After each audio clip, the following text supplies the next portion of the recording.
Yes, people, how's it going? Welcome back to Lily White Lane. Hope that you're all doing good. Hope that you're all keeping safe and well. And in the words of Alan Partridge, I hope that you're all having a really good week wherever you are in the world and whatever you are planning to get up to. And you're all very welcome along to a different kind of video where we're going to be discussing and analysing how Tottenham Hotspur are changing and transforming under Ange Postecoglou, how Postecoglou is revolutionising Tottenham Hotspur. But before we delve into it, make sure, if you haven't already, to smash that subscribe button, give it a Mike Tyson right hook. Also smash that like button and tap that notification bell so you'll be notified and let know every single time we upload a new piece of Tottenham content on the Lily White Lane YouTube channel. Without further ado, enough faffing about, let's delve into it. Let's delve into how Ange Postecoglou is revolutionising Tottenham Hotspur. And I want to start off by taking you back to last season. The football wasn't great whatsoever under Antonio Conte. We played with a 3-4-2-1. Occasionally, and a lot actually, to be honest, we transition into a back five with a midfield four and Harry Kane up top in defence. And we weren't brilliant whatsoever. We were very one-dimensional, very reliant on crosses. As I say, Harry Kane dropping deep, playing it wide to our wing-backs who would cross it into the box. And that was our style of play. It's what we tried to do in every game. We weren't great whatsoever. We really weren't great whatsoever. Compare it to this season, as I say, under Ange Postecoglou, we've been playing a 4-2-3-1, a lot of the time transitioning into a 4-3-3 when going forward, playing with a double pivot in that midfield with Pape Matar and Vice Bissouma, and inverting the wing-backs. We'll get a bit more onto that a little bit later in the video, but just bringing those wing-backs into midfield, playing with a double pivot and changing the formation has had such an impact on how much we enjoy watching Tottenham as Spurs fans. Last season, as I say, I weren't looking forward to any of our games, dreading Saturday or Sunday when we had to play Man City or Arsenal, knowing we were going to get spanked. Whereas this season, I'm excited for every game because I know we're going to give it a good go. And when we do lose, we're not sat there talking about Spurs having one or two shots. We're sat there talking about why we couldn't finish the opportunities that we had. And talking of creating opportunities, as I say, Spurs team last season, 1.84 chances or average goals per game. This Spurs team 2.08. So we're scoring at least 2 goals average per game. So we're scoring more dribbles this season, more through balls, more cutbacks, yet the same amount of crosses. All three of those statistics, as I say, being higher, make for a more enjoyable watch for us, but we're still crossing the ball the same amount. But instead, this season, it's coming from the wingers instead of the wing-backs. The wing-backs are almost playing as midfielders, inverting, and that plays such a huge part in what we try and do in every game, and that's exploiting the midfield overload. That's our style of play. We try and bring teams into the middle of the pitch, invert our wing-backs, then play it out wide to the wingers, and on those flanks are where we create most of our opportunities. Heung-min Son, James Maddison, as I say, who's free roaming in that attacking midfield area, and Kulusevski or Brennan Johnson, whoever's on the right. That's where we create most of our opportunities from. When it comes to inverting those wing-backs, bringing the opposition into the midfield and then exploiting them and spraying it out wide where they haven't got anyone marking our wingers because they've had to bring them into the midfield. And look, our win percentage this season has been a lot higher as well. 56% win percentage. I know we're only in game week 27, but 56% win percentage. Last season it was 47%. And goals scored last season we scored 70, whereas this season we've scored 52. Now that's game week 27, so 18 goals in 11 games. When you consider that we're scoring 2 a game, you do the math. It's very, very possible for Tottenham Hotspur. So this style of play, this change in formation under Ange Postecoglou, it's made us enjoy our football a lot more, and overall it's made us a better team. We finished 8th last season. The football wasn't great at all. We weren't looking forward to games, whereas this season we're currently sat 5th. I can't see us finishing below 6th, to be 100% honest. I think we're miles above a Newcastle or a Chelsea this season. And as I say, this style of play, yes, we're probably conceding the same amount or a few more goals, but we're scoring many more. And in most statistics, as I say, when it comes to pressing, we've had a higher press, more chances created from through balls, as I say, and cutbacks. And our style of play has been so much more enjoyable this season, and it's getting better results as well. It's getting better results. And when you consider that this is phase 1 of a rebuild, it shows how Ange Postecoglou is transforming this Spurs side. Look, that's only the tactical side of things, right? And that plays a massive part. What Ange is doing tactically, as I say, is bringing us as a fan base together, right? Last season, we were constantly arguing between ourselves about the ownership, about the manager, about the players, who's to blame for the situation. Whereas this season, there seems a real togetherness in the Spurs fan base. You're always going to have a few criticising managers and you know, asking for them out. I think it's fair to criticise Ange, especially recently, and I'll get on to why, in my opinion, it hasn't really been working recently for Ange in a bit. But I think it's fair to criticise managers, but you're always going to have people saying Ange out and people like that. But it's phase one of a rebuild. Things are going to take time to click. And when you consider Chelsea have spent $1 billion, we've spent 750 to 800 million less than them, and we're 12 points clear of them and in 5th, whilst they're not even in the top 10. It shows how well our rebuild is going and how good of a job Ange Postecoglou is doing. And as I say, us as a fan base, we're enjoying it. We're together this season. When we lose a game, we're not all fighting or arguing after on Twitter, right? We're actually together as a fan base. And we'll criticise Ange when he does things right, but we'll praise him when he does things... Or we'll criticise him when he does things wrong, but we'll also praise him when he does things right. And seeing that fan base togetherness in the stadium, outside the ground as well, has played a massive part in this season's success. Our home win percentage is higher than last season as well. Yeah, we've lost a few, especially recently at home, that we probably shouldn't have, but that home atmosphere is so much more there than it was last season. Last season, it felt like the Emirates, to be honest, from a few years ago, our stadium, whereas this season, as I say, every single game, the atmosphere is absolutely fantastic. So look, he's revolutionised our style of play, as I say, inverting the wing-backs, playing a much higher line, as I say. Yes, we concede, as I say, probably a few more goals than last season playing that high line, but we're scoring more, and I'm willing to take the risk considering all the positives compared to only a few negatives playing that system. And look, he's brought the fan base together. He's revolutionised our style of play. What else has Ange Postecoglou done? Well, targeting the youth in the market. This is a massive thing, in my opinion. This is changing the philosophy of the football club. This is getting the academy to play the same way as the first team. So then when those players develop, they can come in, right? Previously in windows, we'd be targeting experienced players. And look, I like Perisic, right? I think he's a good player. I think he could have been a decent squad player for us this season if he didn't get injured. But signing a 34-year-old Perisic was never going to cut it. It wasn't, because he's not going to be here for the long term.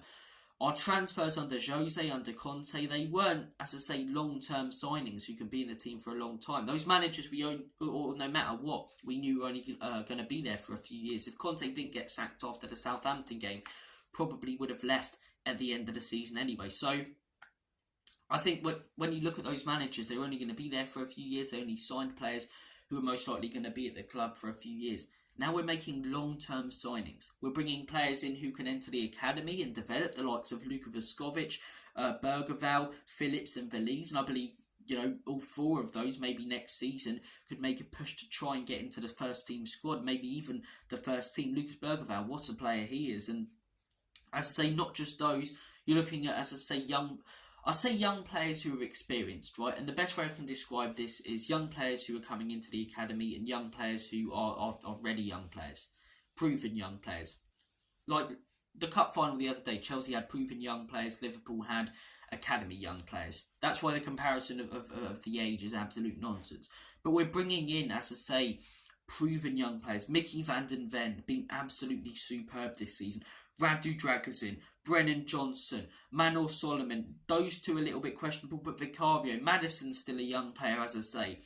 And those signings, combined with our style of play, has brought the fan base back together, and that is why Ange Postecoglou is revolutionising this Tottenham Hotspur team. He's also cleared out some deadwood that we've been asking to go for a long time. It's felt for so long that we just couldn't get Eric Dyer or Davinson Sanchez out of the football club. We've got them both out. They're both gone now. It's absolutely fantastic. We still need to get rid of other players such as Tanguy Ndombele, which is going to be hard. It is going to be hard to get rid of him because no club wants to sign him on a permanent. I can't speak this morning, but as I say, the work that Ange has already done in the transfer market, and I get that Fabio Paratici is the man who's going out there, you know, identifying the players, and Enoch and Levy are the ones who are spending the money, but Ange Postecoglou has to give the go for every single signing. He's the manager. And the fact we're signing players, as I say, so cleverly that are going to fit into the system, whereas a few years ago it felt like we were just signing experienced players purely because of their quality, not thinking about whether they'll fit into the system and be long-term in the team.